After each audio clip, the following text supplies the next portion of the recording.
Die Geschichte, um die es sich handelt, beginnt im Gebirge, in Seebühl. Kennen Sie eigentlich Seebühl? Das Gebirgsdorf Seebühl? Nein? Seebühl am Bühlsee? Wirklich nicht?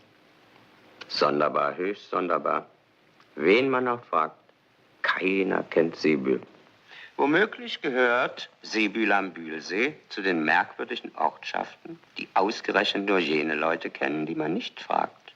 Wundern würde mich's nicht. So etwas gibt's. Nun, wenn Sie Seebühl am Bühlsee nicht kennen, können Sie natürlich auch das Kinderheim in Seebühl am Bühlsee nicht kennen. Das bekannte Ferienheim für kleine Mädchen. Schade, sehr schade. Aber es macht nichts. Kinderheime ähneln einander wie 4 Pfund Brote oder Hundsfeilchen. Wer eins kennt, kennt sie alle. Und wer an ihnen vorüberspaziert, könnte denken, es seien große Bienenstöcke. Es summt von Gelächter, Geschrei, Getuschel und Gekicher. Freilich abends.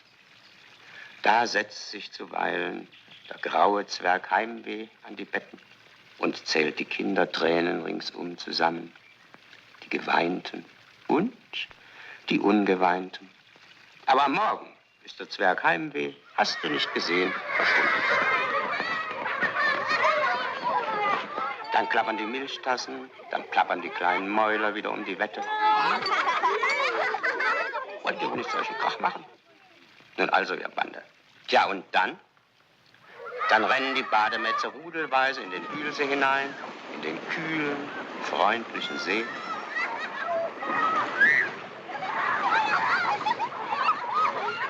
Planschen, kreischen, jauchzen, krähen, tauchen, schwimmen oder sie tun doch wenigstens, als schwimmen sie. Am wildesten treibt es, wie immer, ein kleines Mädchen, das den Kopf voller Locken und Einfälle hat und Luise heißt.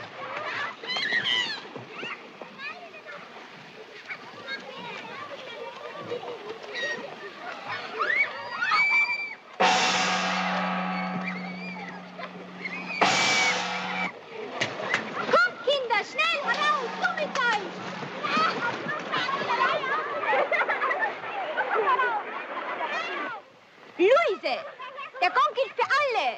Ich komme ja schon. Alter Mann, ist doch kein Schnellzug. Fräulein Ulrike treibt ihre schnatternde Herde in den Stall, ins Haus. Beeilen sich, meine Dame. Heute wird noch pünktlicher als sonst gegessen. Am Nachmittag kommen doch die Neuen. Es ist so still geworden, dass man nicht stören möchte. Aber was hilft's? Unsere Geschichte geht auch in der Stille weiter.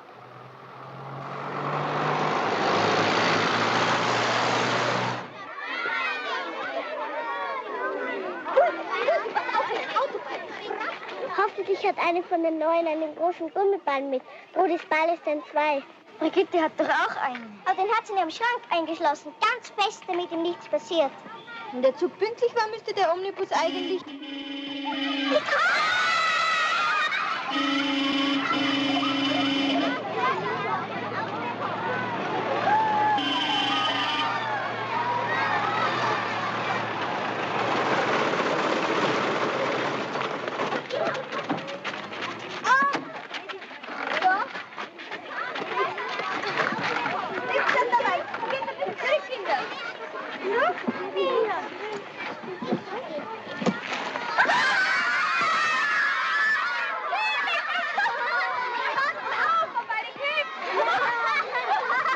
Danke vielmals.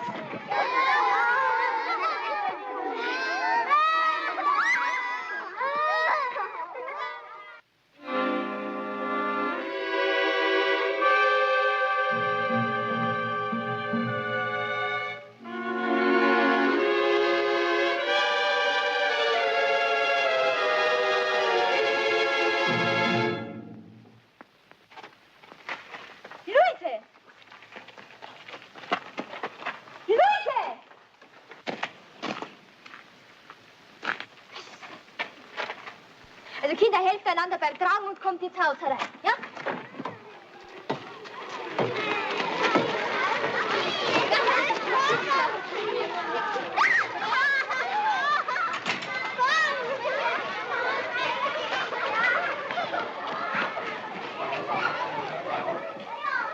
Sie hat Angst, die Neue mit den Zöpfen.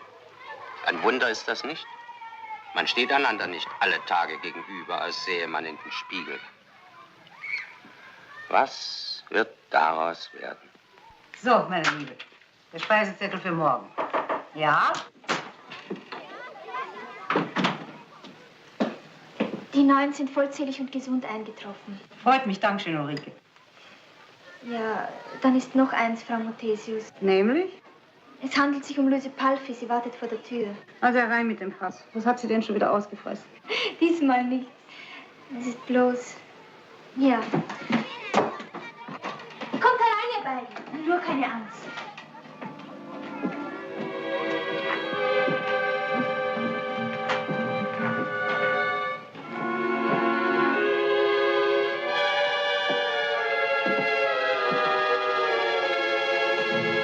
Jetzt schlägt's 13. Kommt aber näher, ja? Die Neue heißt Lotte Körner und kommt aus München. Seid ihr miteinander verwandt? Nein, sie haben einander noch nie gesehen. Seltsam. Warum seltsam? Dass die aus Wien kommt und die aus Wien. Zwei so kleine Doppelgänger wie ihr werden sicher gute Freundinnen werden. Gebt euch die Hand. Nein.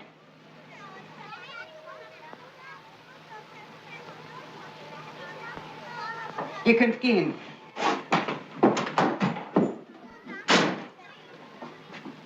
Einen Augenblick noch.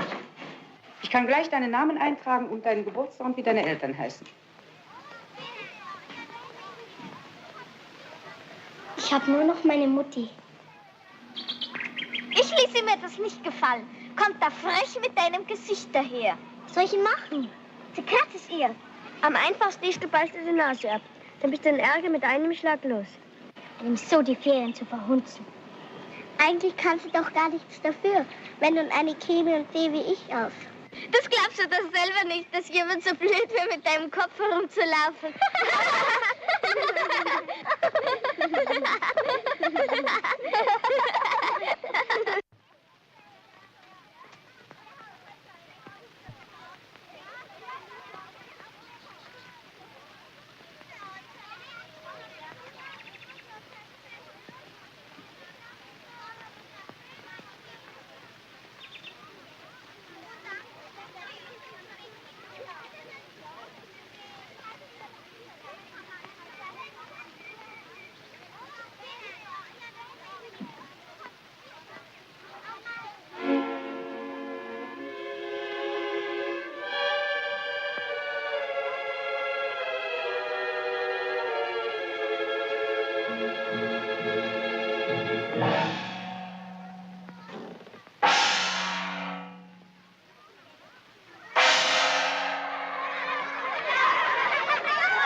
Wir wollen beide nebeneinander setzen. Wie Sie wünschen. Vielleicht hilft eine Radikalkur. Ja. Trude, du setzt dich neben Hilde Sturm. Warum? Wo ist doch Luises Klassenkameradin bin? Also keine Widerrede, ja? Hm?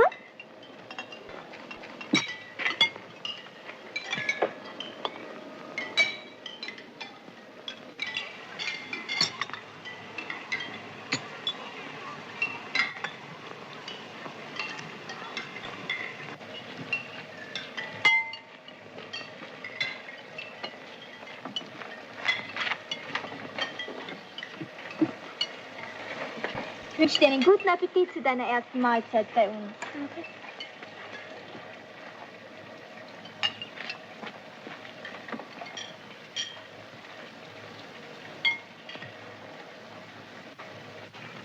Kein Kind isst, alle starren zu den Zweien hinüber. Hat denn niemand Hunger?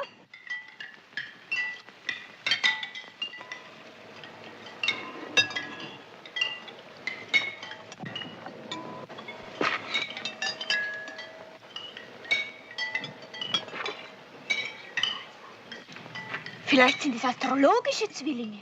Was ist denn das schon wieder? Es soll Menschen geben, die einander völlig gleichen, ohne im entferntesten verwandt zu sein. Aber sie sind im selben Bruchteil der gleichen Sekunde auf die Welt gekommen. Aha. Es gab einmal einen Herrenschneider in London, der Eduard VII. Völlig glich. Es kam hinzu, dass der Schneider denselben Bart wie der König trug. Und die beiden waren wirklich in derselben Sekunde geboren worden? Ja, das ließ sich zufälligerweise exakt feststellen. Ja, aber wie ging die Geschichte weiter? Der König ließ den Mann in den Buckingham-Palast kommen. Ja, und dann? Und dann musste der Schneider sich den Bart abschneiden lassen. Lotte Körner erhält das Bett neben Luise Palpi. Die beiden werden sich aneinander gewöhnen müssen. Es ist Nacht. Alle Kinder schlafen. Bis auf 2.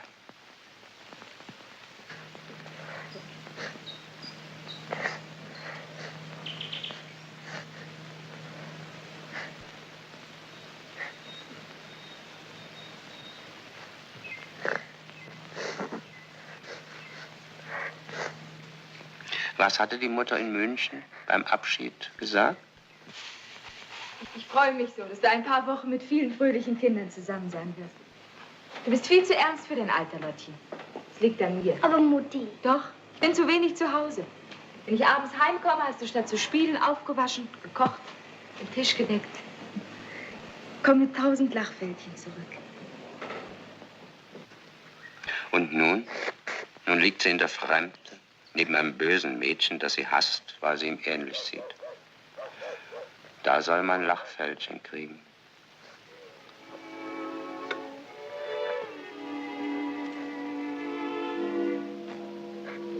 Der Mond schaut durchs Schlafsaalfenster und staunt nicht schlecht.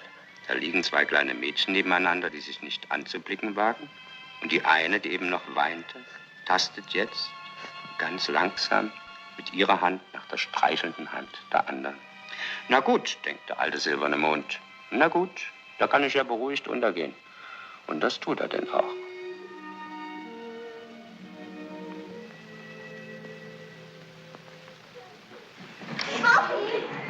Besaß nun der nächtliche Waffenstillstand zwischen den beiden Wert und Dauer, obwohl er ohne Verhandlungen, heimlich und stumm geschlossen worden war? Ich möchte schon glauben. Aber vom Waffenstillstand zum Frieden ist ein weiter Weg, auch bei Kindern.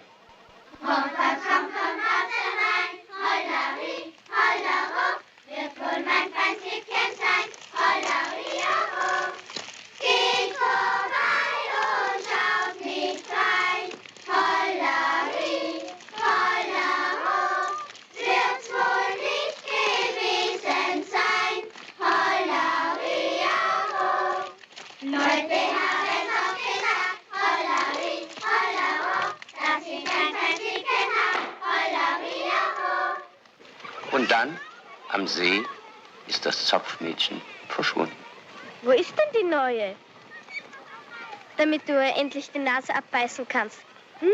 Sei nicht so blöd. Na nur, ich denke, du hast eine Wut auf sie. Ich kann auch nicht jedem, auf den ich eine Wut habe, die Nase abbeißen. Und außerdem habe ich gar keine Wut auf sie. Aber gestern hattest du doch welche. Und was für eine? Beim Abendbrot hast du sie unterm Tisch so gegen Schienbein getreten, dass sie beinahe gebrüllt hätte. Na also.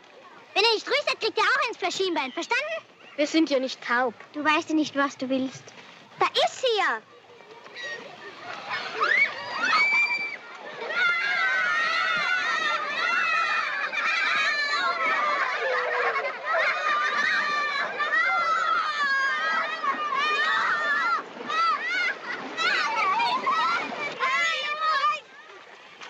So, jetzt klettere hinein und beiß ihr die Nase ab. Was man verspricht, muss man haben.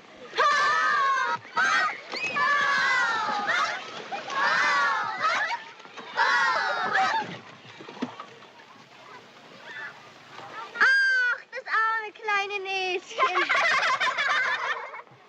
Na, jetzt bald? Sofort, meine Damen. Okay.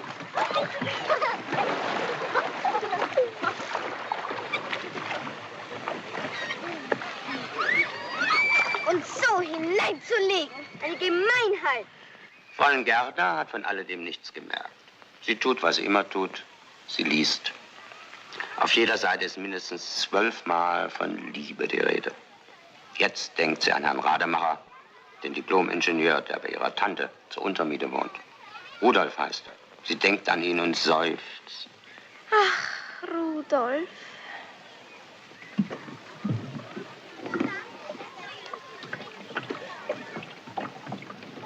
Bist du mir noch böse? Nein. Es kam alles so plötzlich. Der Autobus, dann du, so ein Schreck. Eigentlich ist es doch furchtbar lustig. Nein? Lustig? Hast du Geschwister? Nein. Ich auch nicht. Ein herrlicher Tag. Es war nur der Schreck, hat Luise gesagt. Nur der Schreck und keine Feindschaft. Ein herrlicher Tag. Hoffentlich bleibt er so herrlich. Au! Aua! Nanu, Au! was ist denn nun schon wieder los? Du! Au! Au! Willst du wohl ruhig sein? Wenn dir deine Mutti Zöpfe flechten will, gibt's nichts zu schreien. Ich hab doch gar keine Mutti. Deswegen bin ich auch ein lautes Kind, sagt mein Vater. Zieht er dir denn nie die Hosen straff? Ach wo, dazu hat er mich viel zu lieb. Das hat doch damit nichts zu tun. Und außerdem hat er den Kopf voll. Es genügt doch, wenn er eine Hand frei hat. Halt still. Was wird das wohl werden?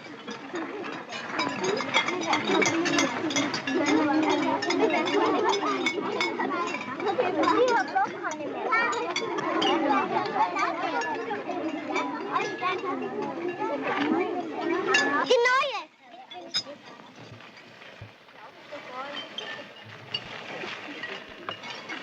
Du, das ist Luises Platz.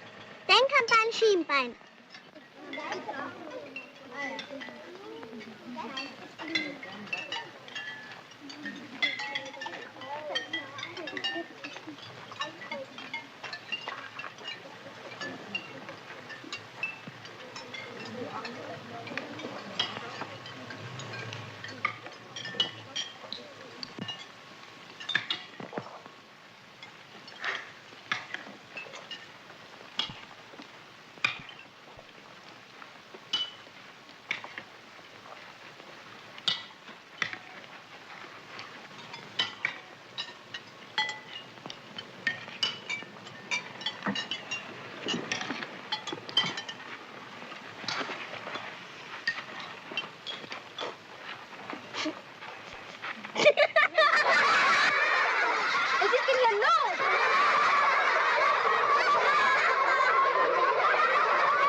Na, da soll sich einer auskennen. Zweimal dasselbe Kind. Raus mit der Sprache. Wer von euch beiden ist wer?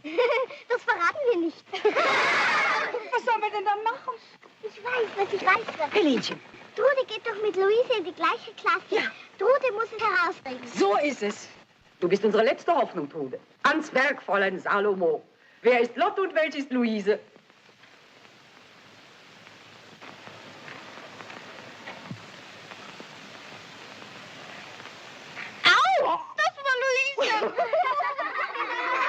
Große Geister stört das alles nicht. Fräulein Gerda wird noch lesen, wenn die Welt untergeht, falls sie untergeht. Vorher hat Fräulein Ulrike angeregt, soll sich die doppelte Lotte erst einmal fotografieren lassen. Zur bleibenden Erinnerung und um Fotos nach Hause zu schicken. Da wird man Augen machen. Fast so groß wie Herr Jakob Hoflacher. Sacre, sacre. So, ihr zwei. Die dritte und letzte Aufnahme. Bitte recht freundlich. Ich zähle bis 3. Achtung. 1, 2, 3. Danke, die Damen. In 8 bis 10 Tagen kommt's vorbei, fragen, wie weit es mit den Aufnahmen ist. Auf Wiedersehen. Grüß Gott. Weißt du was? Mach ein paar Glanzabzüge extra und schick sie an eine Illustrierte. Sowas interessiert immer. Wenn ich nicht arbeite, ist dir nicht wohl. Hm? Aber Auf dem Heimweg sind die beiden eingekehrt.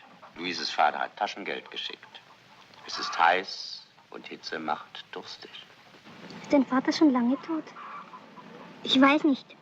Mutti spricht nie von ihm und fragen will ich nicht. Ich kann mich an meine Mutti gar nicht mehr erinnern. Früher stand auf Vaters Flügel ein Bild von ihr. Einmal kam er dazu, ich es mir anschaute und am Tag drauf war es fort.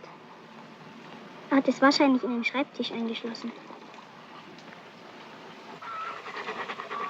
Warum weinst du, schöne Gärtnersfrau? Tararara, tararara, tararara.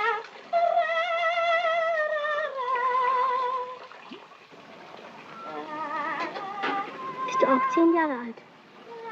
Ja, aber ich werde bald 11. Am 14. Oktober. Am 14. Oktober? Ja, am 14. Oktober. Du, ich auch. Und wo bist du geboren? In Linz an der Donau. Ich auch. Es ist ganz still im Wirtshausgarten. Nur die Baumwipfel bewegen sich. Vielleicht hat das Schicksal, das eben über den Garten hin schwebte, sie mit seinen Flügeln gestreift. Du, ich habe ein Bild von meiner Mutti im Schrank. Komm, zeig mir's.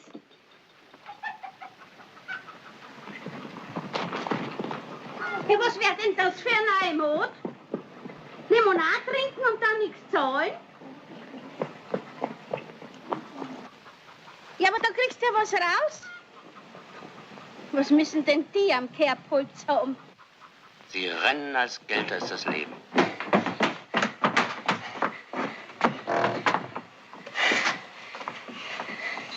Dasselbe Bild.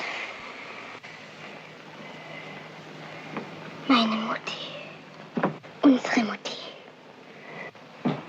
Frau Muthesius, ich kann es nicht für mich behalten. Ich muss mich Ihnen anvertrauen. Was drückt Ihnen denn das Herz ab, meine Liebe?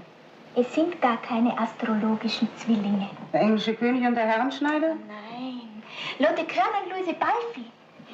Ich habe im Aufnahmebuch nachgeschlagen, sie sind am gleichen Tag in derselben Stadt geboren. Ja, das kann doch kein Zufall sein. Gewiss nicht. Ja, und? Was geschieht jetzt? Nichts. Nichts? Nichts. Falls Sie den Mund nicht halten sollten, werde ich Ihnen beide Ohren abschneiden, meine Gute. Kein Aber. Die Kinder ahnen nichts. Sie haben sich fotografieren lassen, Sie werden die Bilder nach Hause schicken und wenn sich die Fäden dadurch entwirren, gut. Aber Sie und ich, wir werden uns hüten, Schicksal zu spielen. Ich danke Ihnen für Ihre Einsicht, meine Beste. So, und jetzt schicken Sie mir bitte die Köchin.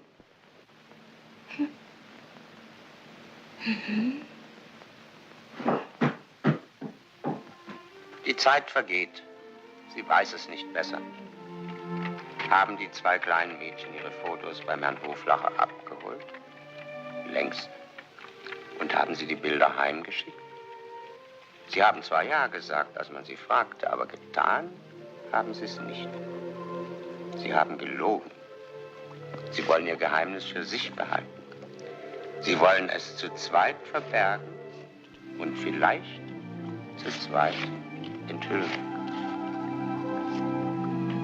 Das Geheimnis war die Saat und Heimlichkeiten sind die Ernte. Die Schürzen hat Mutti beim Oberpollinger gekauft. Ich weiß schon, das ist das Kaufhaus in der Neuhauser Straße beim... Wie heißt das Tor? Karlstor. Richtig, beim Karlstor. Und wenn man vom Rathaus her durchgeht, kommt man auf den Spachus. Stachus heißt der Platz. Ah, Stachus. Oh, München ist schwer. Und Wien ist. Jeder entdeckt einen anderen, einen neuen Kontinent. Das, was bis jetzt von ihrem Kinderhimmel umspannt wurde, war ja, wie Sie nun wissen, nur die eine Hälfte ihrer Welt. Und wenn Sie nicht gerade damit beschäftigt sind, die beiden Hälften zusammenzufügen, wählt sie ein anderes Geheimnis. Erst haben sie natürlich geheiratet. Dann haben sie 2 kleine Mädchen gekriegt, uns. Und weil Mutti Luise Lotte heißt, haben sie das eine Kind Luise und das andere Lotte taufen lassen.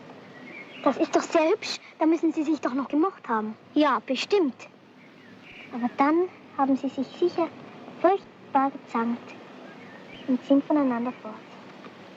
Und haben uns genauso in 2 geteilt, wie bei unserer Taufe Muttis Vorname. Aber sie hätten uns zuerst fragen müssen, ob sie uns halbieren durften. Damals konnten wir doch noch gar nicht reden. Die Post ist da! Ah, da steckt die. Von Vati.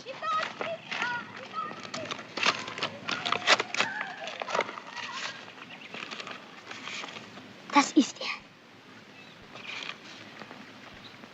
Mein liebes einziges Kind. So ein Schwindler. Einziges Kind. Wo doch genau weiß, dass er Zwillinge hat. Na, warte.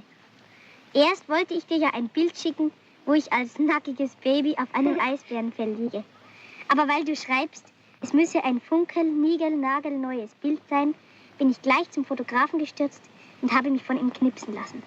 Sonst habe ich ihm gesagt, erkennt mich meine Tochter nicht wieder, wenn ich sie von der Bahn abhole.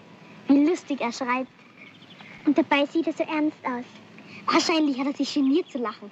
Vor anderen Leuten macht er immer ein strenges Gesicht. Aber wenn wir allein sind, kann er sehr komisch sein. Und ich darf das Bild wirklich behalten? Ja, natürlich. Deswegen habe ich mir es doch schicken lassen.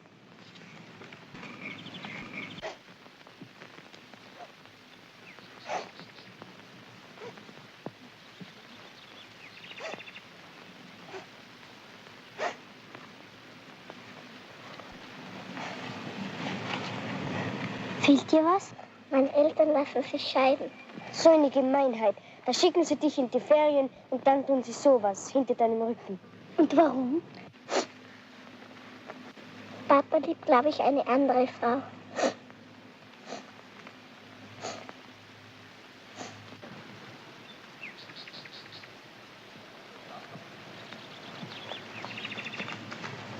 Was ist denn los? Du hast es aber eilig. Unser Vater hat doch aber keine neue Frau. Nein. Bestimmt? Das wüsste ich. Aber vielleicht eine, mit der er nicht richtig verheiratet ist. Bekannte hat er natürlich. Opernsängerin und so. Aber du sagt dazu keiner.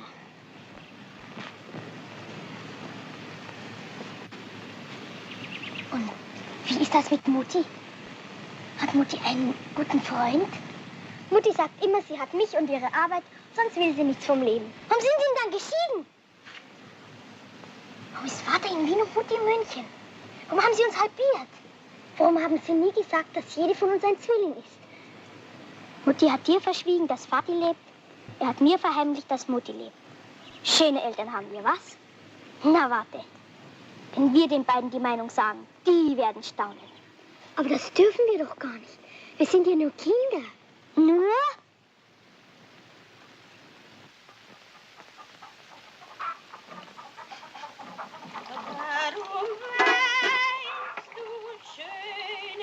Die Ferien nähern sich unaufhaltsam ihrem Ende.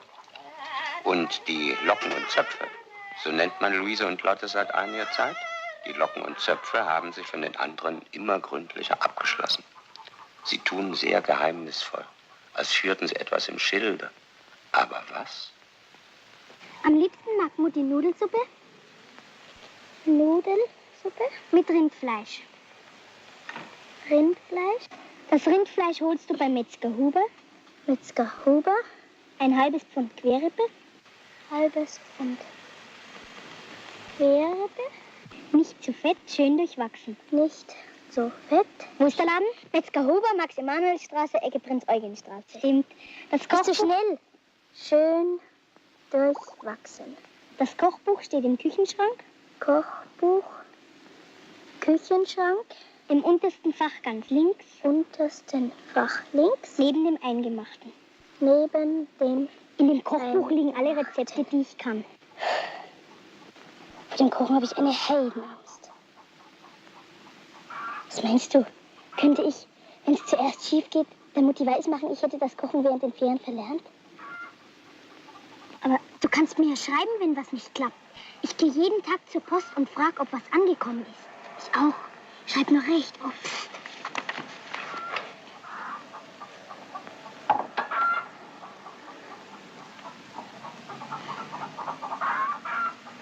Pass auf. Da drüben ist schattiger.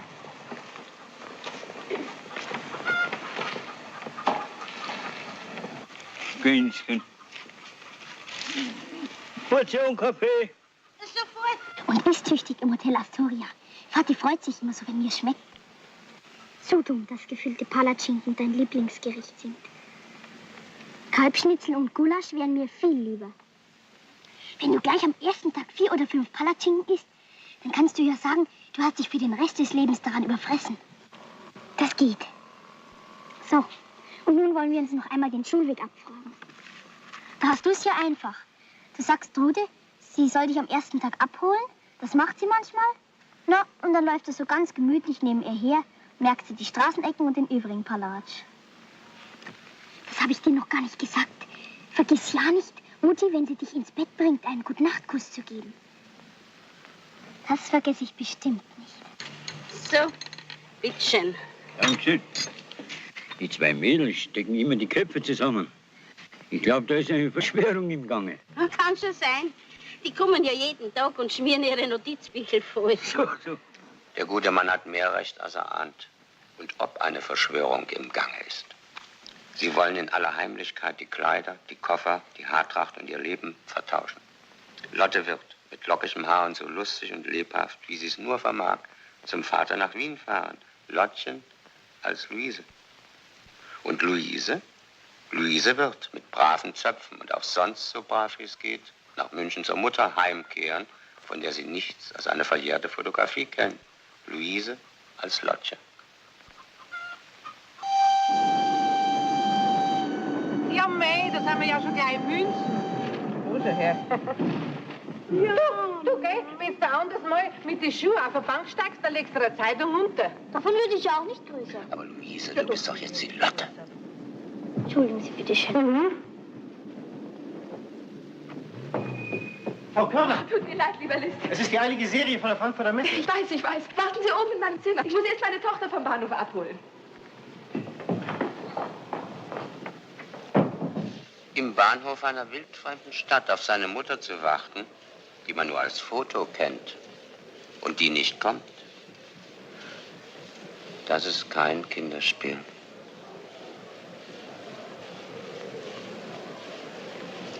Doch da. Mutti!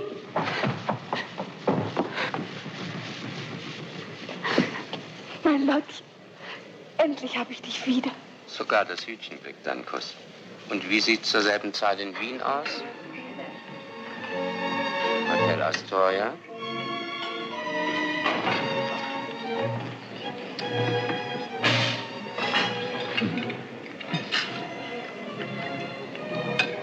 Da kommt der Dr. Starneger. Heute schmeckt's ihm wohl noch einmal so gut, Herr Kapellmeister. Und Fräulein Tochter sitzt auch wieder bei ihren heißgeliebten Palatschinken. Das ist recht, das zeigt von Charakter. Dafür gibt es jetzt auch eine kleine Belohnung. Ich habe da nämlich etwas mitgebracht.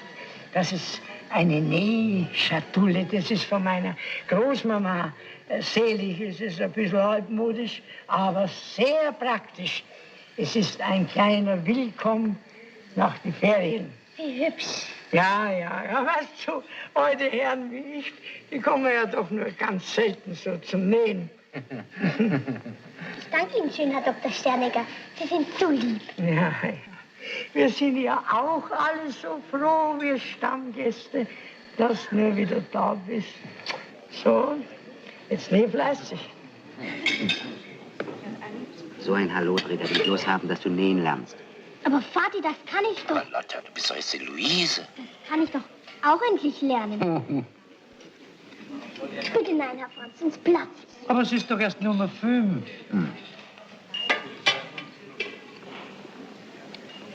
Weißt du was, Vati? Ab morgen esse ich immer das, was du isst.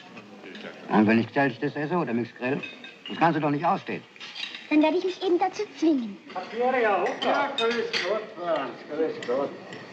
Na also, da wär...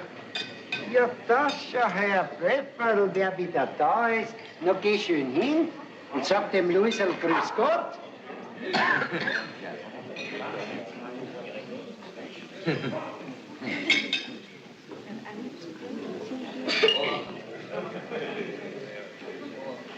Na, du bist ein blöder Hund. Er kennt seine beste Freundin nicht, nur weil sie ein paar Wochen am Land war. Und da reden die Leute immer so geschwollen vom unterrüglichen Instinkt der Tiere. Ein Glück, dass die Hofräte nicht so gescheit wie der Pepperl sind. Und daheim, die Resi, die merkt schon gar nichts. So, und jetzt springe ich schnell einmal zum Kaufmann. Na, das möchte ich für mein Leben gern sehen, Resi, wenn du springst.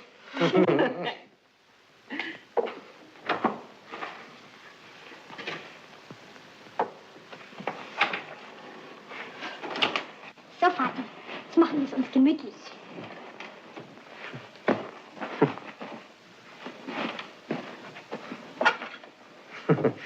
Du.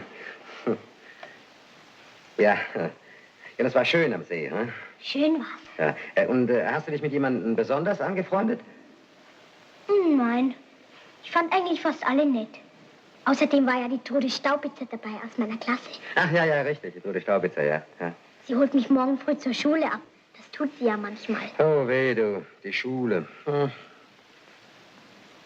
Vati, ich habe mir ganz fest vorgenommen, mich zu bessern. Du, das hast du mir schon oft versprochen. Kann man denn nicht eine Minute in Ruhe gelassen werden? Alfie! Oh, servus. Ja? Ja, ich wollte eigentlich... Ja? Ja, das weißt du, das wissen Sie doch. Ja, also schön. Gut, Wiedersehen. Aus jetzt mit der Gemütlichkeit. Ich muss weg. Oh. Ja, ins Atelier. Der Pfeifler will, dass ich mit ihm den Rigoletto korrepetiere. Tja, kann man nichts machen, Kind. Und hinterher muss ich in die Oper, dirigieren. Du gehst schön rechtzeitig schlafen. Viel Spaß in der Schule und morgen Mittag im Astoria. Ja? Servus.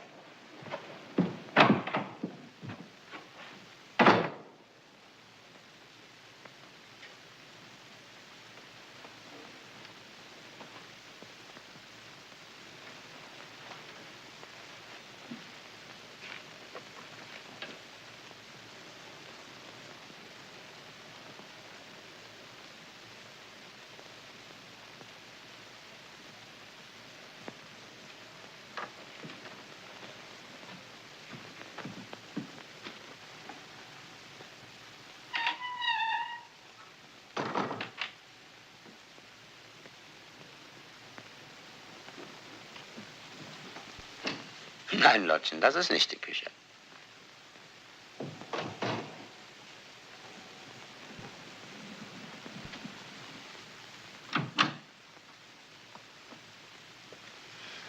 Jetzt stimmt's.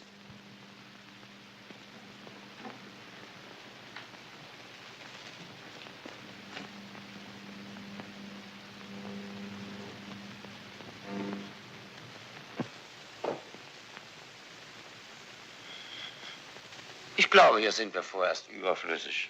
Schauen wir uns inzwischen noch ein bisschen in der Wohnung um.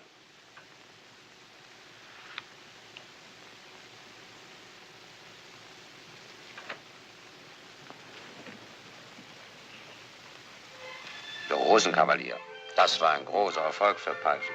Die Carmen, die Mimi, Papagena. Ja, so ein Künstler hat's gut.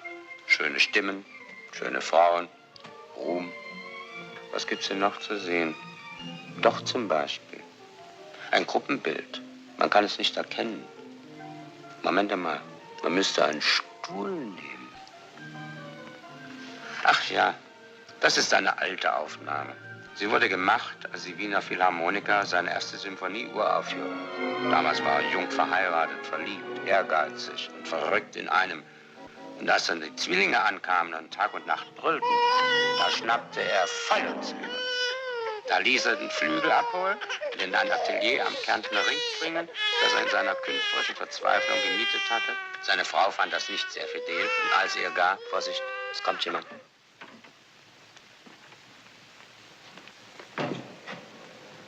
Ist da wer? Nein. Und ich hätte schwören können, da hat jemand geredet. Luisel, wo steckst du? Hier? War während ich einkaufen war jemand hier? Nein, wer denn?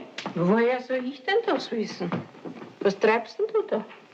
Ich habe ein bisschen in dein Buch nachgerechnet. Was sind denn das für neue Moden? Erstens hast du dich fast auf jeder Seite verrechnet und immer zu deinem Vorteil. Rechne du in der Schule, wo es hingehört. Ich werde jetzt immer in dein Buch nachrechnen.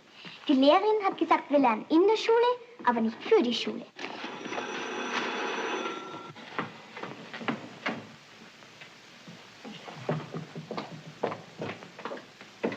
Luise! Papa ist am Telefon. Luise kommt gleich, Herr Kapellmeister.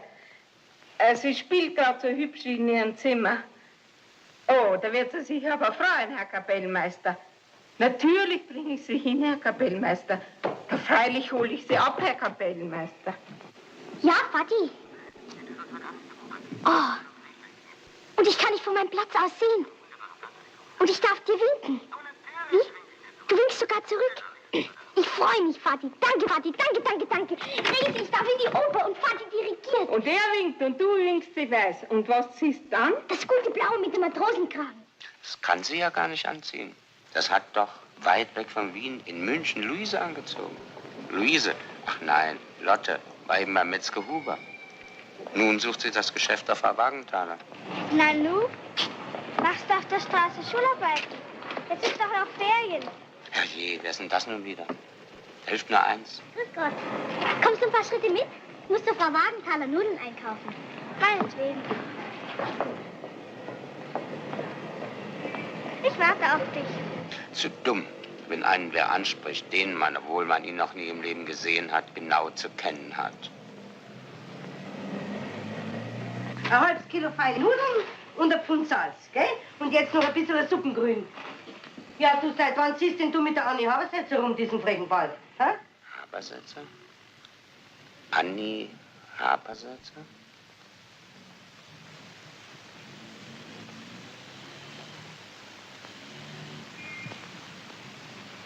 So, dein Suppengrün. Und das macht jetzt zusammen.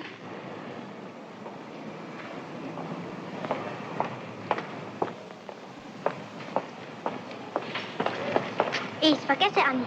Dreimal war ich mit dir böse, wegen der Ilse Merck und so. Du weißt schon. Das nächste Mal bin ich nicht nur böse, sondern... Das werden wir ja sehen. Gleich morgen werden wir sehen. Die ist wohl in den Ferien übergeschnappt. Das mit der Annie Habersetzer hat gut geklappt. Glück muss der Mensch haben. Und Entschlossenheit muss er zeigen.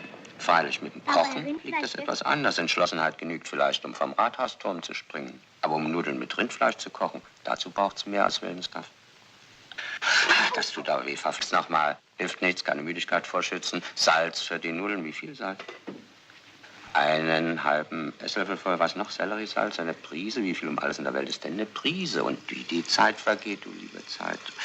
Und Mutti kommt gleich und decken muss ich noch und die Zeit vergeht und decken muss ich noch und Mutti kommt gleich. Ob das Fleisch schon weich ist? Die Gabel da und Topflappen nicht vergessen. Nein, ist noch nicht weich. Muss ein sehr alter Ochse gewesen sein. Und was fehlt denn noch richtig? Muskatnuss und Treibeisen, Muskatnuss und Treibeisen, Muskat und einmal nichts, zweimal nichts. Wo denn so? Ah, da drüben. Treibnuss und Muskateisen, Quatsch, Muskatnuss und Treibeisen und einmal nichts und zweimal nicht. Doch, da ist es ja. Endlich diese Muskatnuss. So, und jetzt das Reibeisen natürlich. Und jetzt reiben, die Nuss nicht die Finger, da hat das Wasser aufgedreht. So, und was liegt denn da? Das Suppengrün. Suppengrün muss gewaschen werden. Doch aber nicht so, da muss... Ja, mit dem Sieb natürlich, da ist das Sieb, wozu braucht der Mensch eigentlich ein Sieb? Ah je, ist nicht leicht, seine eigene Schwester zu sein. Schimpf nicht, Mutti. Ich glaube, ich kann nicht mehr kochen. Aber Lottchen, kochen verlernt man doch nicht. Ich schon. Und nun schmeckt's doch noch ganz gut, nicht? Die nächsten Abende komme ich etwas früher und koche selber. Du wirst hübsch aufpassen, dann kannst du es bald wieder wie vor den Ferien. Vielleicht sogar noch besser.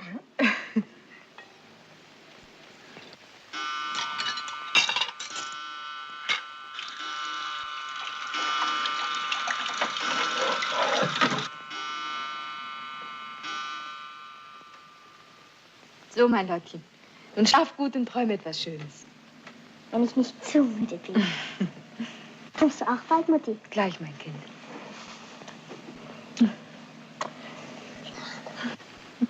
Ich bin so froh, dass du wieder daheim bist. Ich habe ja nur noch dich.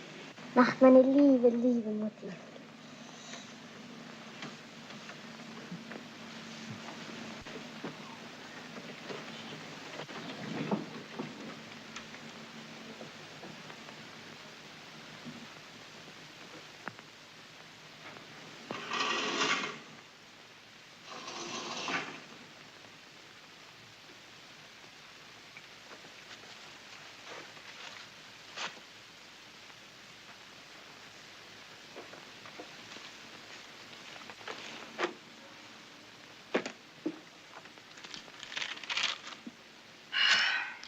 Es gibt noch so viel zu tun. Das Kind schläft, das eine Kind. Und das andere Kind, das sitzt im schönsten Kleid der Schwester in der Oper.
Die Musiker dem Fadi parieren, obwohl ganz alte Herren darunter sind.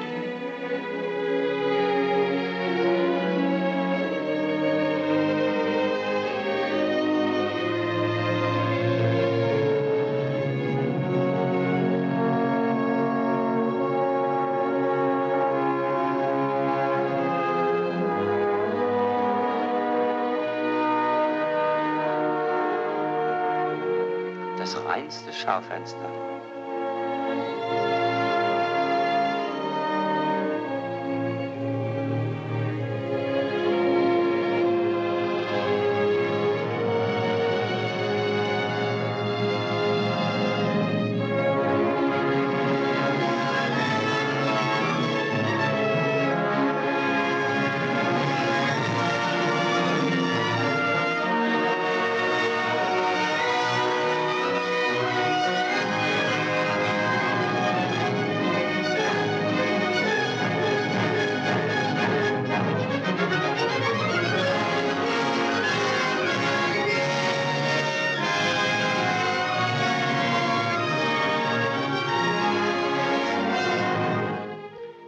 Gar nicht mir zugenickt, sondern ihr.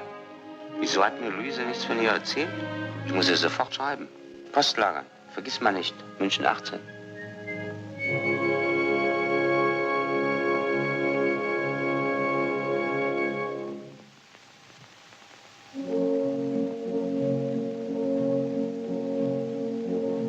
Suse, liebe Suse, was raschelt im Stroh?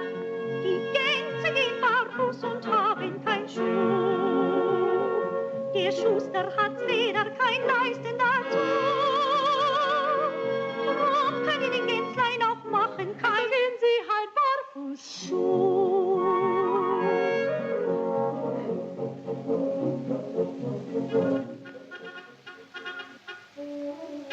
Was, Bengel, lasst mich noch aus! Was kommt der Vater nach Haus? Marsch fort in den Wald, versucht berührt wird, wird es bald! Und bringt ihr den Korn nicht Da unten auf der Bühne schicken die Eltern ihre 2 Kinder, um sie loszuwerden in den Wald.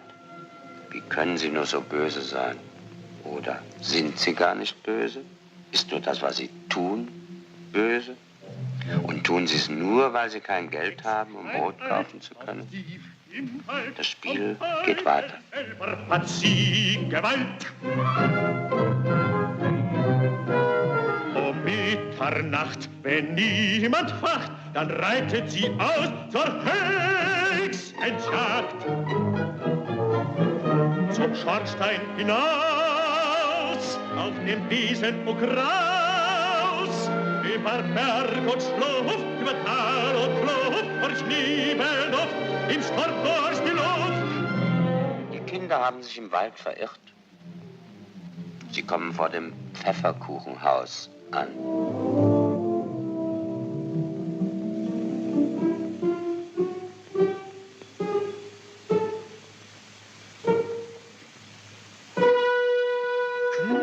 wer knuspert Knäuschen, wer knuspert mir am Häuschen. Willst du auch ein bisschen knabbern?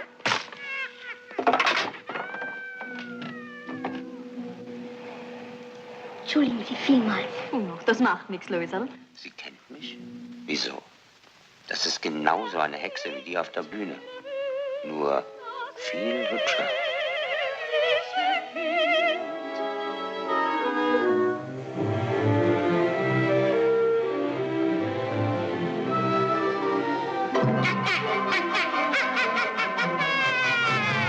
Was seid ihr für leckere Teufelsbrätchen? Besonders du, mein herziges Mädchen. Kommt, kleine Mäuslein, kommt in mein Häuslein. Ihr sollt's gut bei mir haben, mit drinnen Küssen. Das Märchen von Hänsel und Gretel fängt an, sich im Herzen des kleinen Mädchens merkwürdig mit der eigenen Kinderwelt zu vermischen. Und so ist es kein Wunder, dass Lottchen nach dem Theater zum ersten Mal im Bett der Schwester vom ersten Tag des großen Abenteuers überwältigt und erschöpft, kaum dass sie eingeschlafen ist, träumt.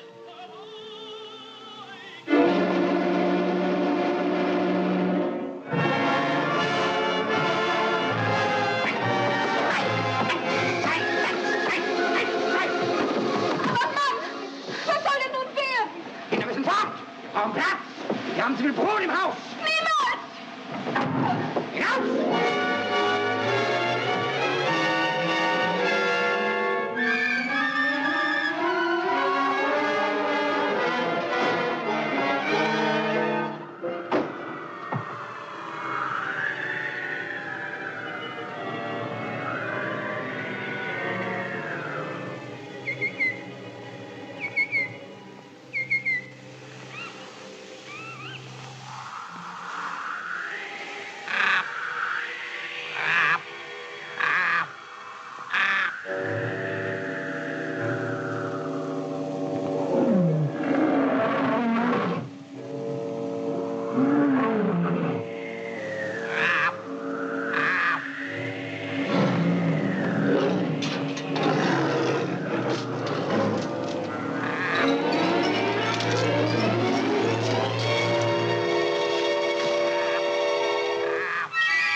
Milchschokolade und Nougatstangen. Krokant und edelbitter.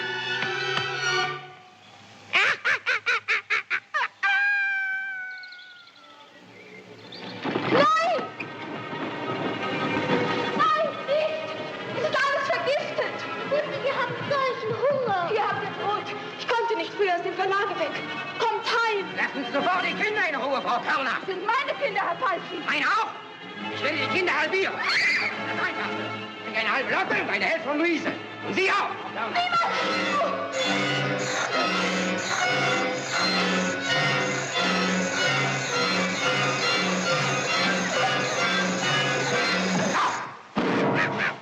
Welche Hälfte wollen Sie haben, Frau Körner? Beide! Genau. Also, ich nehme die da. Na, welche bist du denn? Das Luisel, aber du darfst das nicht tun. Halte den Mund. Eltern dürfen alles. Die schreiben uns. Postlagern, vergiss mal nicht. München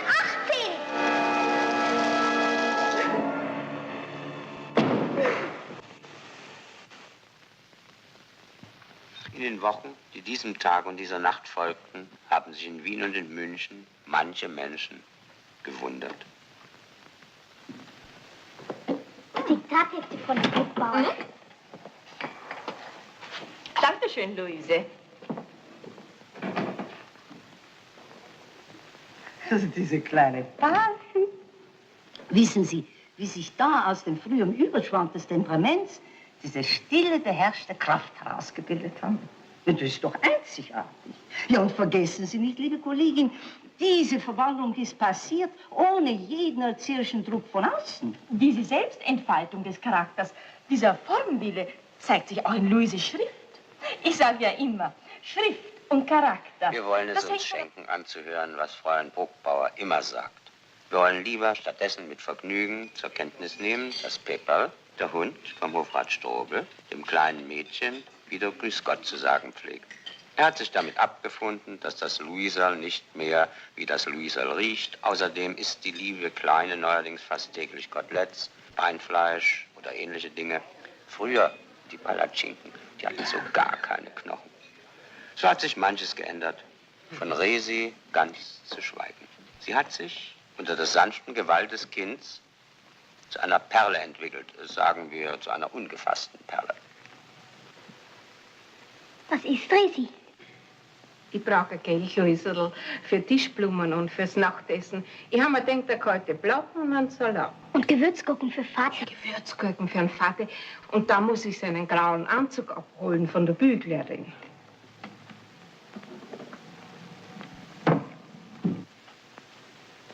Das wird reichen. Und abends rechnen wir ab. Versteht sich.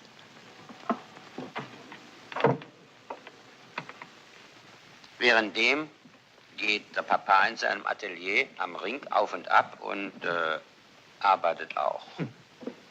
Ist neuerdings recht wenig Zeit für mich übrig. Ja, weißt du, kürzlich komme ich doch dazu, wie das Luiserl stillvergnügt auf den Tasten klimpert. Und dazu singt sie ein kleines Lied. Einfach süß. Wo sie doch früher nie ans Klavier gegangen wäre, wenn man sie hingeprügelt hätte. Darf man fragen, was das mit deiner Zeit für mich zu tun hat? Oh, seitdem gebe ich dem Kind Klavierunterricht. Ich dachte bis jetzt, du wärst ein Komponist und nicht ein Klavierlehrer für kleine Mädchen. Dabei habe ich in meinem Leben noch nie so viel komponiert wie jetzt. Was wird's denn werden? Eine Kinderoper. Ich sagte schon vorhin, auch in München haben sich während der letzten Wochen einige Menschen wundern müssen. Unter anderem natürlich auch hier eine Lehrerin. Diese Unterhaltung, Frau Körner, ließ sich leider nicht länger vermeiden. Die Aufmerksamkeit Ihrer Tochter Lotte sowie ihre Ordnungsliebe und ihr Fleiß lassen seit einiger Zeit in bedenklichem Maße zu wünschen übrig. Es ist mir offen gestanden, lieber, sie wird ein fröhlicher Racker, als dass sie um jeden Preis ihre beste Schülerin bleibt. Lottchen soll ein Kind sein, kein zu klein geratener Erwachsener. Aber früher hat das Kind doch beides vorbildlich zu vereinbaren gewusst, beste Frau Körner. Als berufstätige Frau weiß man so wenig von seinem Kind. Immerhin weiß und sehe ich, dass sie es nicht mehr kann. Das ist entscheidend. Nicht für mich, die Erzieherin Ihrer Tochter. Ich muss und werde versuchen, die Harmonie des Kindes wiederherzustellen. Finden Sie denn wirklich, dass Unaufmerksamkeit in der Rechenstunde und ein paar Tintenkleckse im Schreibheft... Ein gutes Beispiel, Frau Körner, das Schreibheft. Lottes Schrift zeigt deutlich, wie sehr das Kind die seelische Balance verloren hat. Doch Schrift hin, Schrift her, finden Sie es auch in Ordnung, dass Lotte neuerdings Mitschülerinnen prügelt? Mitschülerinnen? Meines Wissens hat sie nur die Annie Habersetzer geschlagen. Nur? Und Annie Habersetzer hat die Ohrfeigen redlich verdient. Von irgendwem muss sie sich ja kriegen. Frau Körner! Dieses große, gefräßige Ding, das seine Niedertracht an den Kleinsten der Klasse auslässt, sollte von der Lehrerin nicht noch in Schutz genommen werden. Wie bitte? Davon weiß ich ja gar nichts. Dann fragen Sie nur die arme kleine Ilse Merck. Vielleicht erzählt die Ihnen einiges. Und warum hat mir Ihre Tochter nichts gesagt, als ich sie bestraft habe? Ja, dazu fehlt es ihr wohl, wie Sie das nennen, an der nötigen seelischen Balance. Frau Körner ist mit sich zu Rate gegangen. Die Ferien am See haben ihr Kind verwandelt.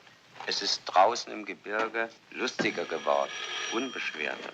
So soll es bleiben. Aber was kann man tun? Mutti! Denk dir, in Rechnen habe ich wieder eine 3. Ist das sehr schlimm oder ist es bloß schlimm? Es ist schlimm genug, noch dazu am Samstag. Komm. Was ist das? Ein Rucksack. Zieh die festen Schuhe an. Wir fahren in die Berge bis morgen Abend. Oh, fein, fein, fein. Fein. Wird das auch nicht zu teuer? Wenn das Geld nicht reicht, verkaufe ich dich unterwegs. Ja, und wenn du mich 3 bis 4 Mal verkauft hast, dann haben wir so viel Geld, dass du 1 Monat nicht zu arbeiten brauchst. So teuer bist du? Freilich, 400 Mark und 11 Pfennige. Das wurde ein Wochenende, wie lauter Himbeeren mit Schlagsahne.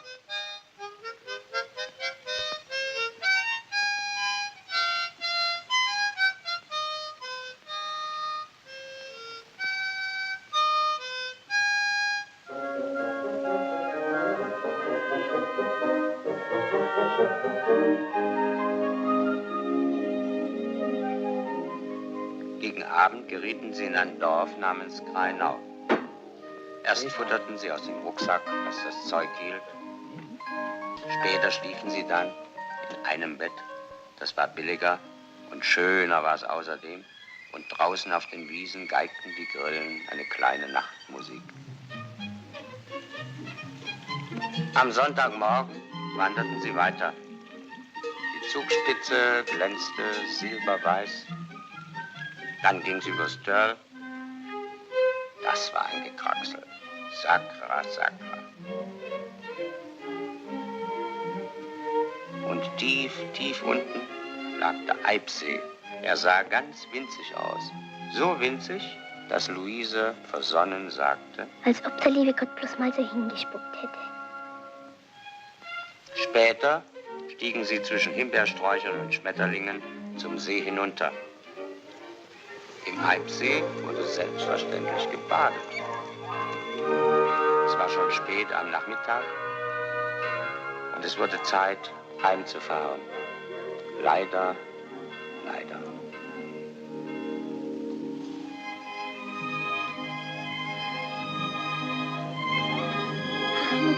Es war so schön wie nichts auf der Welt.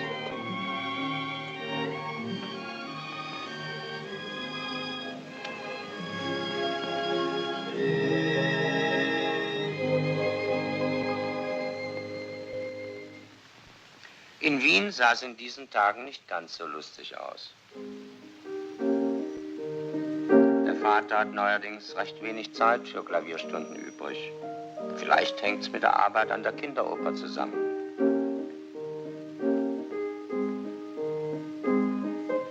Es ist nur so, wenn Väter viel von Kinderopern reden und über Fräulein Irene Gerlach schweigen, dann wittern kleine Mädchen wie kleine Tiere, dass Gefahr droht und auch, woher sie droht.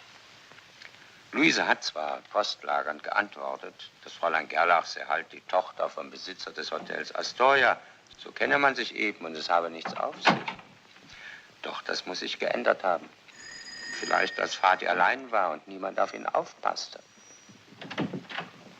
Oh, die Luise. Grüß Gott, Herr Gabele. Heute hätte ich Zeit. Nur hereinspaziert, Fräulein Nachbar. Ein Moment, Luise, ich gehe voraus.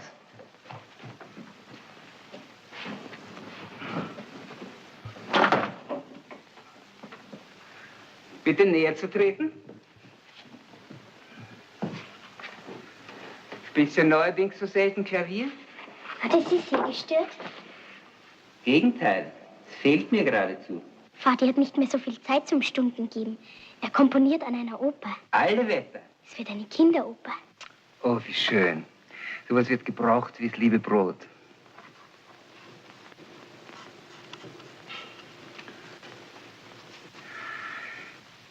Diese Fenster, diese Gucklöcher, rein gar nichts kann man sehen.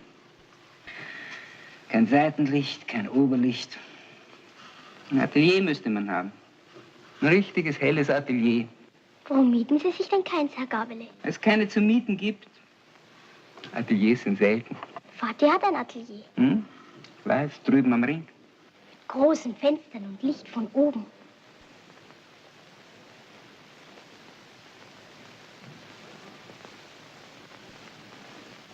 Herr Gabele? Hm? Zum Komponieren braucht man doch gar nicht so viel Licht wie zum Malen, nicht? So große Fenster und Licht von oben. Nein, diese Kinder, denkt Herr Gabele bei sich. Was spinnt sich da an? Was hat sie wohl vor?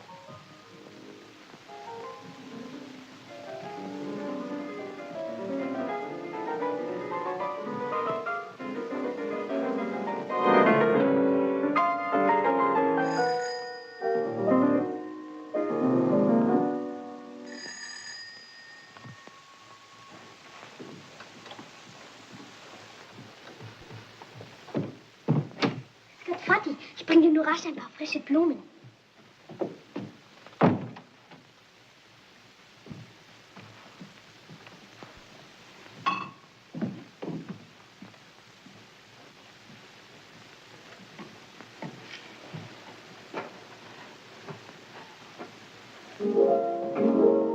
Wenn man dich mit deiner Tochter sieht, hat man den Eindruck, dass du unter dem Pantoffel stehst. Sie hat neuerdings eine dezidierte Art. Und außerdem ist das, was sie tut, so goldrichtig, da kann man nichts machen. Ich koche nur rasch einen Kaffee. Wir müssen doch deinem Besuch etwas anbieten.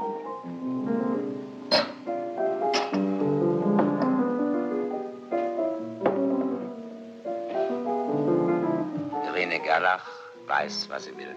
Sie will Herrn Palffy heiraten. Noch ahnt er nichts von seinem künftigen Glück, aber sie wird es ihm mit der Zeit schon beibringen. Ein Hindernis ist freilich da, ein einziges. Dieses merkwürdige Kind. Nun, mit dem Fratz wird sie wohl auch noch fertig werden. Also, trinken wir eine Schale Kaffee. Ich bring zur Gesellschaft einen Schluck mit.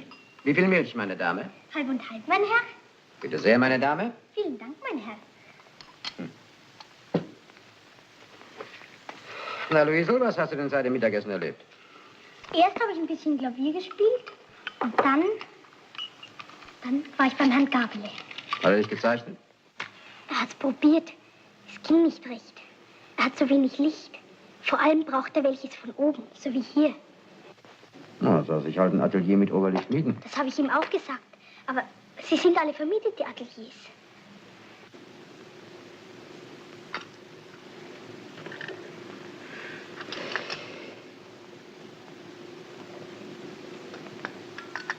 Zum Komponieren braucht man eigentlich kein Oberlicht, Vati, oder? Nein, eigentlich nicht. Vati, wenn du nun mit Herrn Gabele tauschtest, dann hätte der Herr Gabele ein Atelier, wie er es braucht, und du wohntest direkt neben uns, mit Resi und mir. Genauso allein wie hier. Doch wenn du nicht allein sein willst, kommst du einfach über den Flur und bist schon da. Und mittags können wir daheim essen.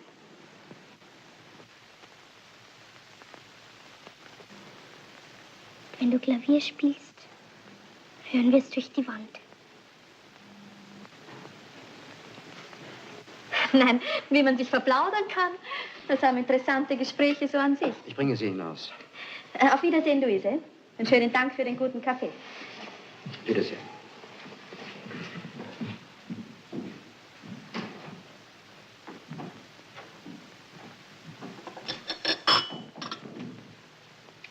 Auf heute Abend also. Am Ende hast du keine Zeit. Wieso denn, Liebling? Vielleicht ziehst du gerade um. Lach nicht zu früh. Wie ich deine Tochter kenne, hat sie bereits die Möbelpacker bestellt.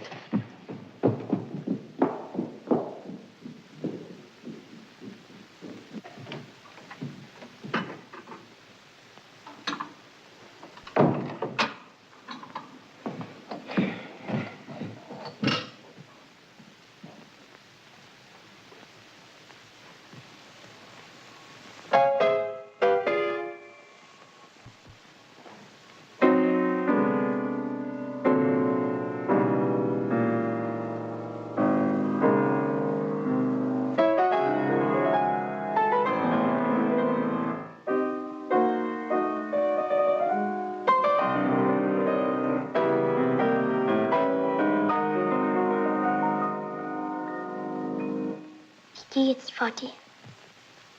Kommst du zum Abendessen? Nein, heute nicht. Hör mal, Luise. Ich habe es nicht sonderlich gern, wenn sich andere Leute meinen Kopf zerbrechen. Auch meine Tochter nicht. Ich weiß selber, was für mich am besten ist. Natürlich, Vati. Schlaf gut.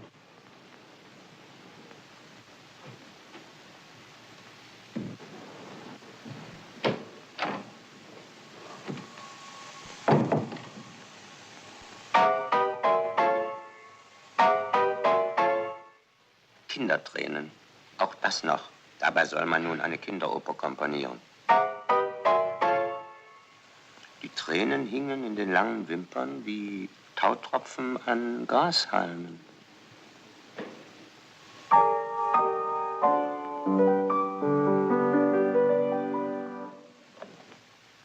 Wozu Kindertränen doch gut sind. Ja, so ein Künstler ist fein heraus. Der hat seine Kunst und das Fräulein Gerlach hat er außerdem. Aber so ein Kind, was fängt das in all den Wochen mit seinem heimlichen Kummer an?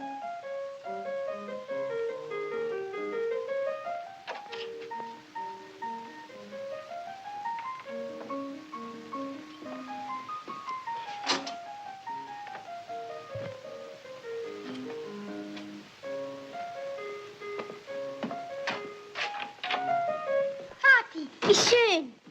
Soll ich dir einen Kaffee machen? Risis auf den Markt. Nein, danke. Komm und setz dich.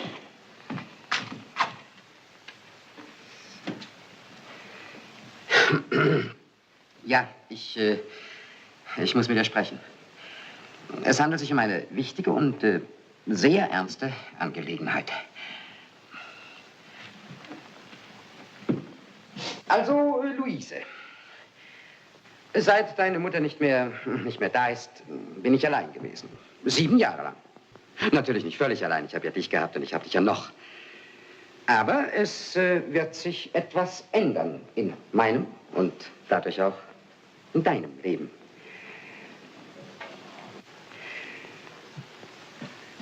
Kurz und gut, mein liebes Kind, ich habe mich entschlossen, wieder zu heiraten. Nein. Nein, Vati, bitte nein. Bitte, bitte nein.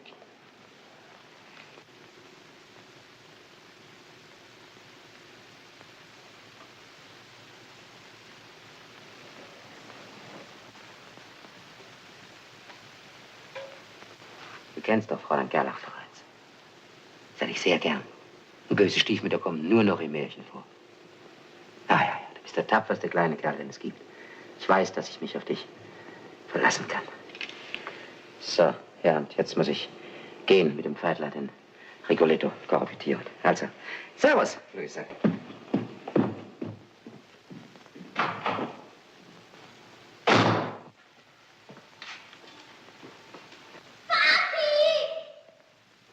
Es klingt, als ob jemand ertränke. Aber, denkt der Herr Kapellmeister, in einem Wohnzimmer ertrinkt man nicht.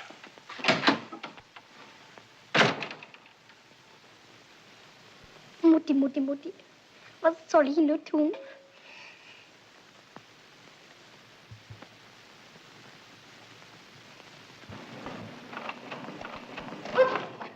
Der Herr Kapellmeister. Warst bei der Luisa los? Nein, ich komme direkt aus China. Aus China? Das muss ein Irrtum sein.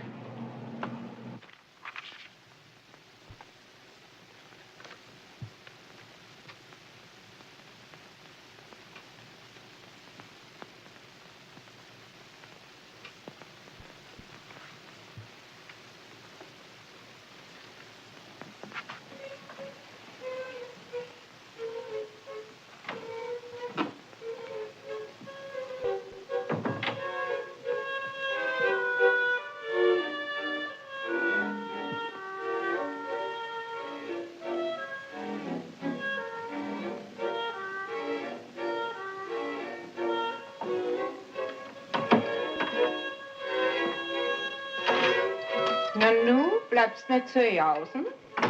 Wie komme ich zur Kobenzlstraße? Kobenzerstraßen. Wo ist denn die eigentlich? Ah ja, ich weiß schon. Da fährst natürlich mit der Dreier bis zur Endstation.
Ja? Gnädige Frau, ein Kind möchte Sie sprechen. Ein Kind? Luise Balfi heißt es. Führen Sie sie herauf.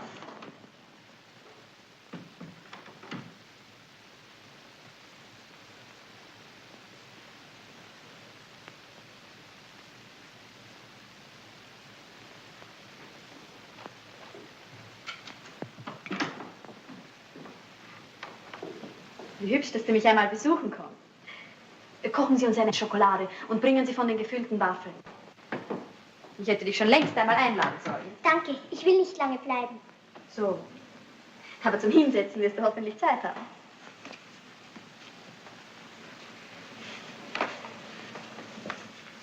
Bist du zufällig vorbeigekommen? Nein. Ich muss Ihnen etwas sagen. Ich bin ganz ohr. Vati hat gesagt, dass Sie ihn heiraten wollen. Hat er das wirklich so formuliert? Hat er nicht vielmehr gesagt, dass er mich heiraten will? Also, mein Kind, ja, dein Papa und ich, wir wollen uns heiraten. Und du und ich? Na, pass auf, wenn wir erst eine Zeit lang zusammen gewohnt und gelebt haben, werden wir die besten Freundinnen geworden sein. Hm? Wir wollen uns beide rechte Mühe geben. Meine Hand drauf? Sie dürfen Vati nicht heiraten. Und warum nicht? Weil Sie es nicht dürfen. Das ist keine sehr befriedigende Erklärung. Du willst mir verbieten, die Frau deines Vaters zu werden? Ja. Also das ist wirklich allerhand. Ich muss dich bitten, jetzt nach Haus zu gehen. Ob ich deinem Vater von diesem merkwürdigen Besuch erzählen werde, weiß ich noch nicht. Sollte ich es unterlassen, dann nur um unserer späteren Freundschaft, an die ich noch immer glauben will, nichts Ernstliches in den Weg zu legen. Auf Wiedersehen.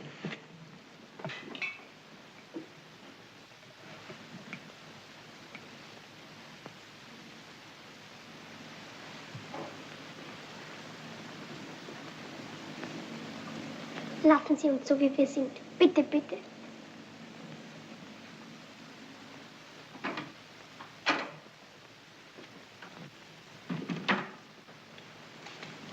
Da hört sich doch alles auf. So ein Fratz.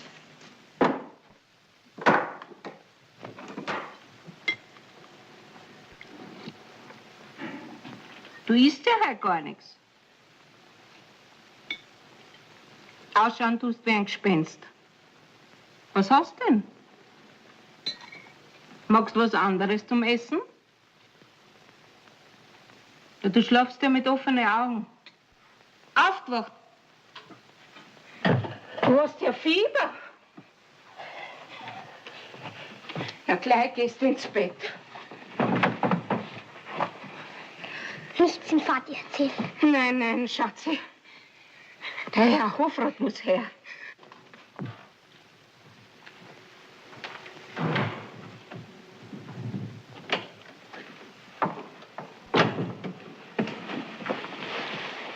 Nase? Ach, keine Spur. Grippe? Sie können ruhig lauter reden, ich habe eine Spritze gegeben. Ja, es ist offenbar die Auswirkung einer inneren Krise. Wissen Sie was davon? Nein. Haben Sie eine Vermutung oder irgendeinen Anhaltspunkt?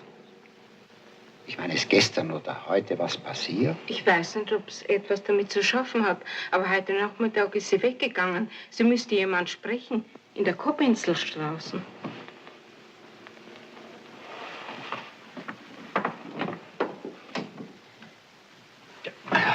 Sie wird jetzt bis morgen früh durchschlafen.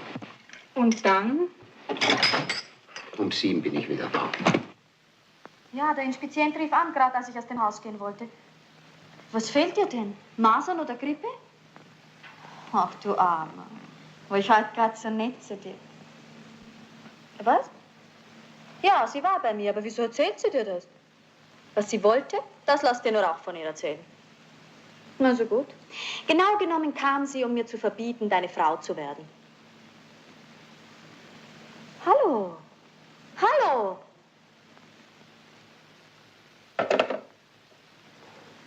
So ein kleines Biest. Kämpft mit allen Mitteln. Legt sich hin und spielt krank. Nervenfieber hat's, das Kind. Na, Kopf hoch. Morgen früh wissen wir mehr.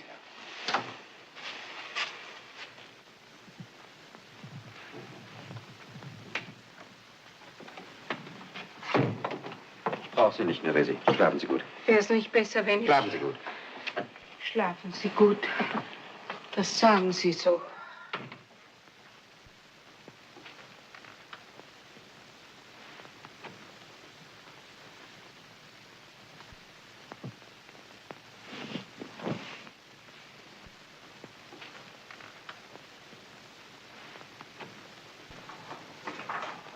Frau Körner? Herr Doktor? Saure Gurkenzeit, meine Liebe. Wo ein aktuelles Titelfoto hernehmen und nicht stehlen, ne? Neopress hat Aufnahmen von der neuen deutschen Meisterin im Turmspringen geschickt. Warum ist die hübsch? Fürs Turmspringen reicht's. Da hat doch neulich so ein komischer Dorflichtbildkünstler ein paar Fotos geschickt. Zwillinge waren drauf, zum Totlachen ähnlich. Na, was seid ihr denn in der kleinen Frauenzimmer? Sowas gefällt dem Publikum immer. Wenn schon nichts Aktuelles, dann wenigstens ein paar hübsche Zwillinge. Na, endlich. Wird gemacht. Dichten Sie eine Unterschrift, dass den Lesern das Herz im Leibe lacht. Erfinden Sie eine kleine, spannende Story. Das können Sie ja erstklassig. Der Text hat bis morgen Zeit.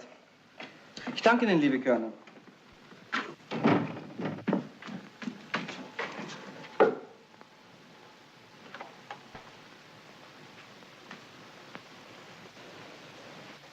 Nein, Fräulein, vergiss mal nicht. Heute haben wir wieder nichts. Das verstehe ich nicht. Ja, womöglich hat dich das Vergissmeinnicht nicht vergessen. Nein, nein. Ich komme morgen wieder vorbei. Ist ja recht. Was kochst du denn heute Schönes? Schweinsripperl mit Kraut. Oh, da wäre ich aber gern dabei.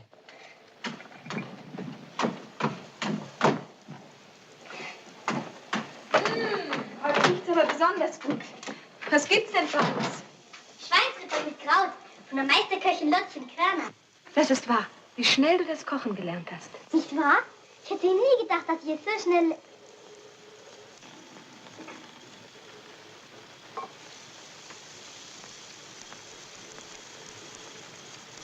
Luise.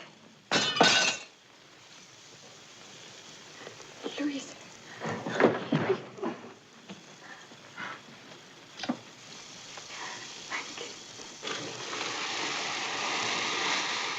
Es war eine lange, wortreiche Beichte und es war eine kurze, wortlose Absolution. Ach, ist es schön, endlich die Wahrheit gesagt zu haben. Ihr seid mir schon zwei raffinierte Frauenzimmer. Was soll nun werden? Lottchen hat sicher großes Heimweh nach dir. Und du nach ihr. Und ich auch. Nach ihr und... Nach deinem Vater, gell? Wenn ich bloß wüsste, warum sie nicht mehr schreibt. Ich mache mir ehrlich Sorgen.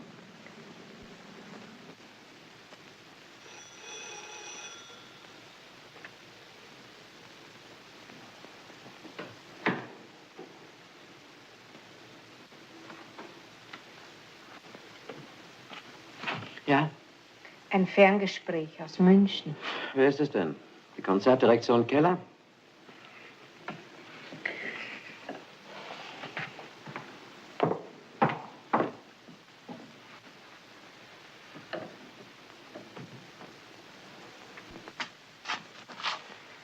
Hier, Palfi. Wer ist dort? Luise Lotte? Ja, das Kind ist krank. Ja, aber ich verstehe nicht, wieso du... wieso du und Luise? Was? Nein. Nein, das ist doch... Das ist doch unglaublich. Hast du auch nicht? Also entschuldige, ich bin wie vor den Kopf geschlagen. Bitte? Nervenfieber, ja. Auf dem Wege der Besserung. Naja, aber gewiss, der Hofrat kennt doch Luise von klein auf. Ach so, ja, es ist eine Lotte, ja. Er kennt sie also nicht, ne? Ja, ich kenne mich auch nicht mehr aus. Ach. Vati! Liebe Vati! Hier ist Luise, grüß dich Gott, Vati. Sag, sollen wir nach Wien kommen? Mit dem Flugzeug morgen früh. Doch, es wird schon möglich sein. Grüß dich, Ludwig.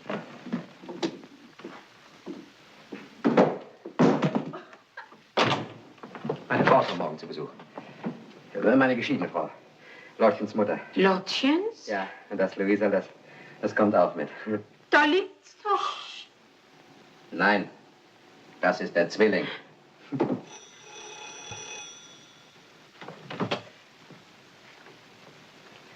Es ist doch nicht die Möglichkeit. Fräulein Gerlach ist am Telefon.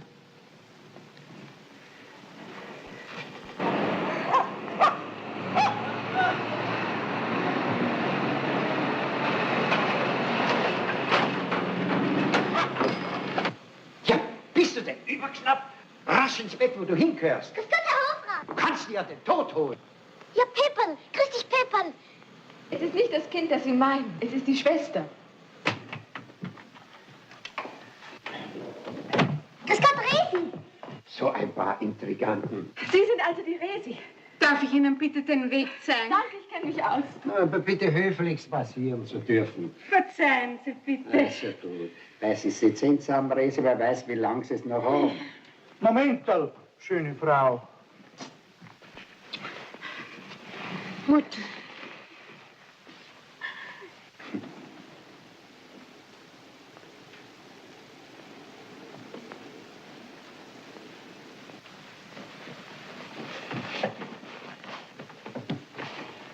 Pepperl schaut unschlüssig zwischen den beiden Kindern hin und her. Einen netten, kinderlieben Hund so in Verlegenheit zu bringen. Guten Tag allerseits. Na, und wie geht's der Patientin? Schon viel besser, Herr Hofrat. Ah, haben wir endlich Appetit? Wenn Mutti kocht. Na, also. Aha, Puls normal. Temperatur? Gestern Abend 37,2. Heute Morgen 36,9. Entschuldige, dass ich dir erst jetzt guten Tag Das sage. klingt ja höchst erfreulich. Ich danke dir, dass du gekommen bist. Ja, du bist über den Berg. Meinen Glückwunsch, Luiserl. Dankeschön, Herr Hofrat. Was? Oder meinen Sie mich? Au, mein Kopf. Das geht auch vorüber. Also komm, Pepperl, reiß dich von diesen zwei trügerischen Weibsbildern los. Mutti weiß nichts von Fräulein Gerlach. Wir dürfen es ihr auch nie sagen. Ja, eine Mutter, das ist eine Medizin, die man nicht in der Apotheke holen kann. Werden Sie so lange bleiben können, bis das Luiserl, bis das Lottchen wieder ganz beisammen ist? Ich denke schon. Ja. Ja. Das Künstlerherz wird ihm zwar bluten, wenn so viele Leute in der Wohnung sind, aber nur Geduld. Bald werden sie wieder allein sein. Bis morgen. Au! Mit einem sauberen Messer flach drücken. Dankeschön. Der wertvolle Ratschlag kostet nichts. Komm, Pepperl. Stascherl, Herr Doktor. Ah, richtig.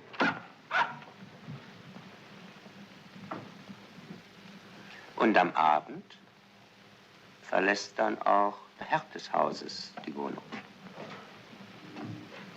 Falls es schlimmer werden sollte, ich bin im Atelier. Mach dir keine unnötigen Sorgen. Vergiss lieber nicht, dass du viel Schlaf nachzuholen hast. Gute Nacht. Gute Nacht. Kommst du zum Frühstück? Ja, ich komme.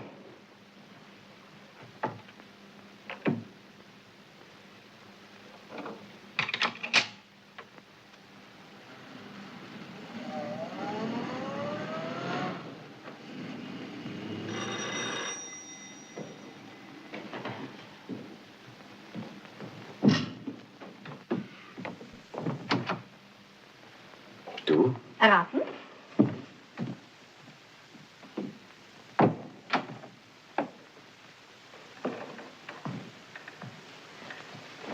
Warum lässt du dich am Telefon verleugnen?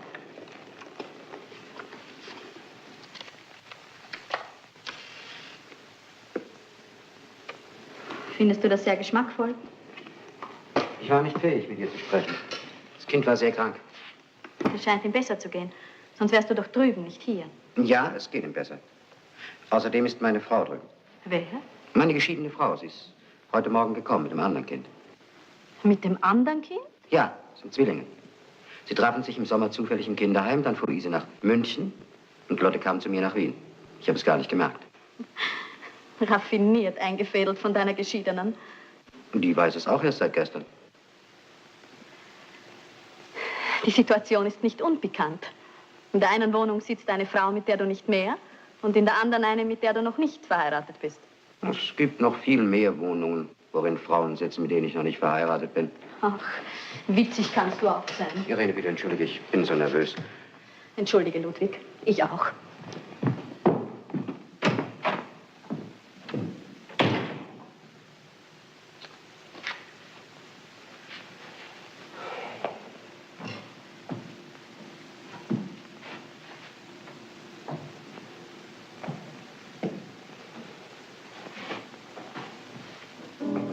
Die Zeit heilt Wunden, die Zeit heilt Krankheiten.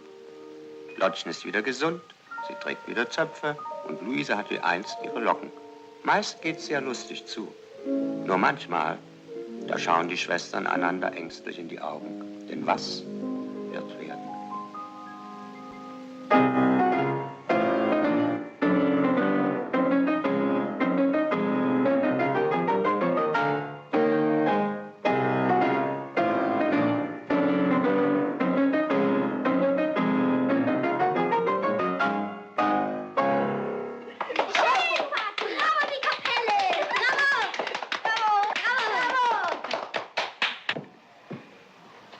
Nun sagt mal, ihr beide, warum haben wir euch eigentlich nichts schenken dürfen?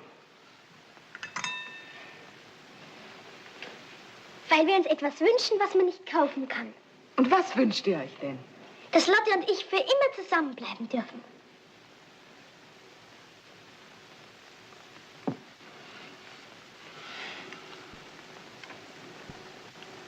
Dann braucht ihr uns auch nie im Leben wieder etwas zu schenken. Zu keinem Geburtstag und zu keinem Weihnachtsfest. Ihr könnt es doch wenigstens versuchen. Wir werden bestimmt gut folgen. Noch viel mehr als jetzt. Das versprechen wir euch.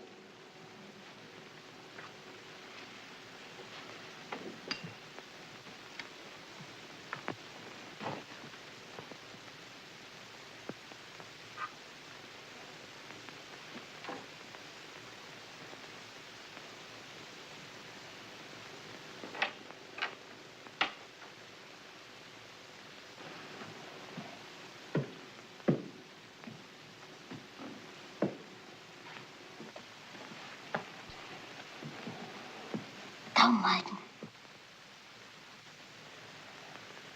Wenn es dein Wille ist, so bin ich damit einverstanden, dass du beide Kinder zu dir nach München nimmst. Aber vielleicht erlaubst du, dass sie mich alljährlich 4 Wochen besuchen. Oder 3 Wochen. Ach, Ludwig, spürst du denn nicht, wonach sie sich wirklich sehnen? Ja, sie möchten, dass auch du und ich zusammenbleiben. Vater und Mutter wollen sie haben. Ist das so unbescheiden? Nein. Aber es gibt auch bescheidene Wünsche, die nicht erfüllbar sind. Warum nicht erfüllbar?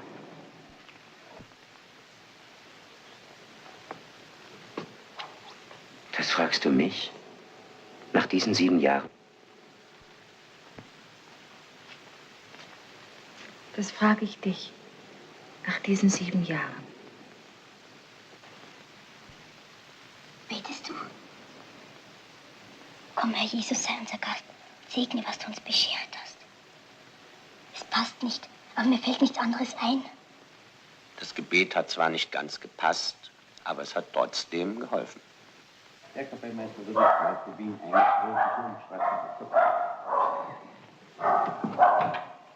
Ah, ein vierbeiniger Trauzeuge.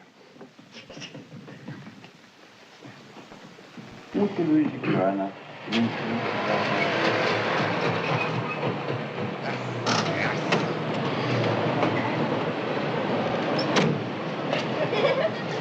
Herzlich willkommen im alten und neuen Heim. Dankeschön, Resi. Hereinspaziert in die gute Stube. Einen Moment, ich muss erst noch kurz ins Atelier.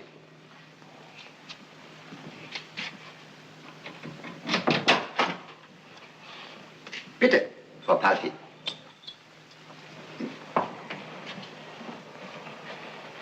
Wenn das Essen auf dem Tisch steht, klingel hier.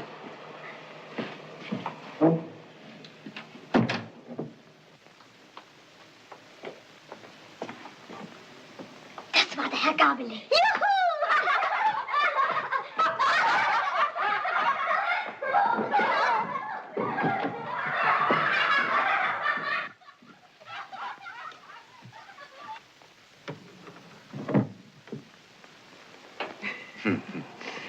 Drüben werden wir zu viert glücklich sein. Hier, ich allein. Aber wandern mal mit euch. Ich hätte nie geglaubt, dass man Glück nachholen kann. Wie eine versäumte Schulstunde.